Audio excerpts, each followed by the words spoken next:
Cancer एक हवा नहीं है, कैंसर एक वो बड़ी बीमारी नहीं है जिसको लेकर आप डर जाएं, सहम जाएं और ये सोचें कि अब कैंसर हो गया तो मरना निश्चित है। ब्लड कैंसर, आज का वीडियो है ब्लड कैंसर के ऊपर।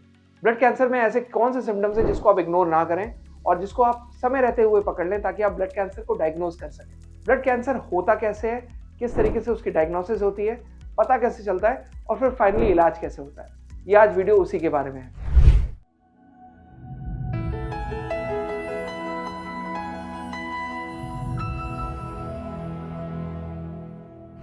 नमस्कार, मैं डॉक्टर तरंग Krishna from cancer healer centre.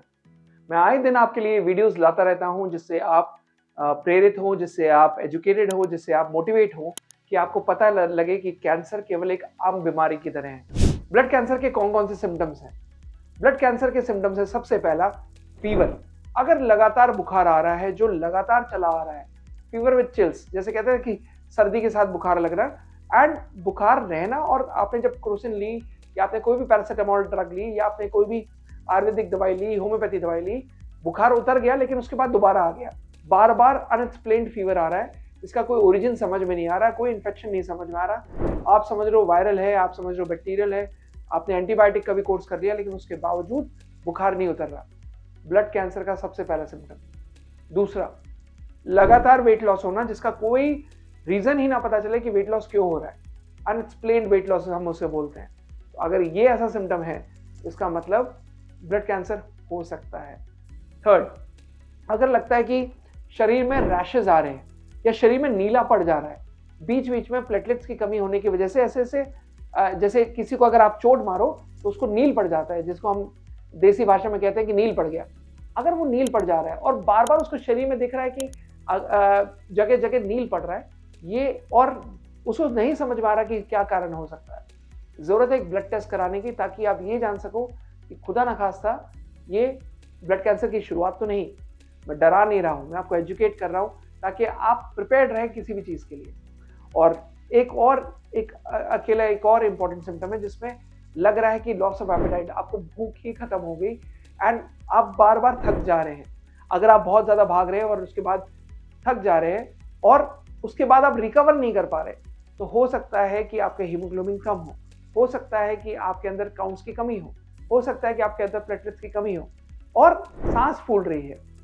अगर आप नॉर्मल चल रहे हैं, नॉर्मल बैठे हैं और उसके बावजूद भी आपकी सांस फूल रही है, पहला ये एलर्जी हो सकता है, दूसरा अस्थमा हो सकता है, तीसरा किसी लंग का इन्फेक्शन हो सकता है, या फिर चौथा ब्लड में काउंट्स की कमी होने की वजह से ये हो सकता है ब्लड कैंसर की शुरुआत हो। ये सारे सिम्टम्स ऐसा नहीं है कि 1 दिन, 2 दिन, 3 दिन, 4 दिन, 6 दिन अगर आ रहे हैं तो ये ब्लड कैंसर हो गया।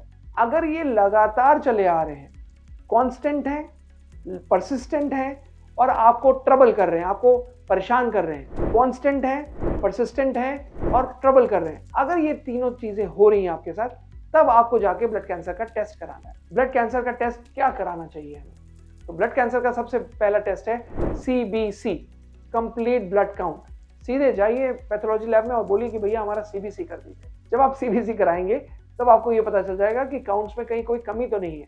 जो नॉर्मल काउंट होंगे, अगर उसमें से वेरिएशन आ रहा है, नॉर्मल वेरिएशन आना चलता है, बट अगर ज़्यादा वेरिएशन है, जैसे प्लेटलेट्स अगर 1.5 लाख से कम है और 80,000, 90,000 चले आ रहे हैं, या हीमोग्लोबिन 11 ग्राम की बजाय अगर आपका ये 8 ग्राम, 7 ग्राम आ रहा है, then it is a risky sign. आपको ये फिर और तह तक जाना पड़ेगा। फिर अगला टेस्ट होता है bone marrow aspiration, bone marrow test.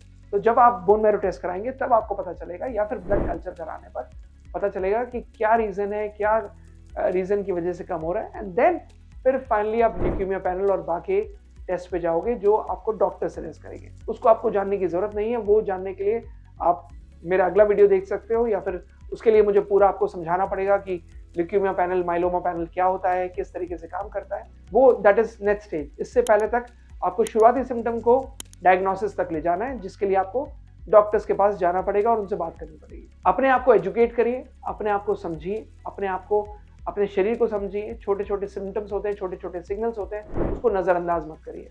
हो सकता है ये सिग्नल आपको दस्तक दे रहा है बीमारी अंदर बड़ी आने की। डरना नहीं, अपने आप को सहमना नहीं, आपको बाहर निकलना है, आपको क्योर होना है और आपको कैंसर को आम बीमारी की तरह समझना है। कैंसर हो गया, ठीक हो जाता है, रिकवर हो जाता है। इलाज इम्यूनोथेरेपी भी है जिसमें बिना साइड इफेक्ट के आप रिकवर हो सकते हो। बार बार ब्लड चढ़वाने की जरूरत नहीं पड़ती, बार बार प्लेटलेट्स चढ़ाने की जरूरत नहीं पड़ती, बार बार आपके काउंट्स जो भी हैं वो सब कंट्रोल हो जाते हैं। अपना ध्यान रखिए। हमारे ट्रीटमेंट के बारे में अगर आपको जानना हो तो आप हमारा यूट्यूब चैनल पर कैंसर हीलर सेंटर को देखकर पूरा समझ सकते हैं। इस चैनल में बाकी वीडियोस हैं जो हमारे ट्रीटमेंट को एक्सप्लेन करेंगे। अगर कुछ भी आप जानना चाहें इस वीडियो को लेकर, अगर आपको लगा कि अच्छा है और आपको प्रेरणा मिली और आपको एजुकेशन मिली, तो आप इसको लाइक करिए, शेयर करिए और मेरे चैनल को सब्सक्राइब करिए। अपना ख्याल रखिए।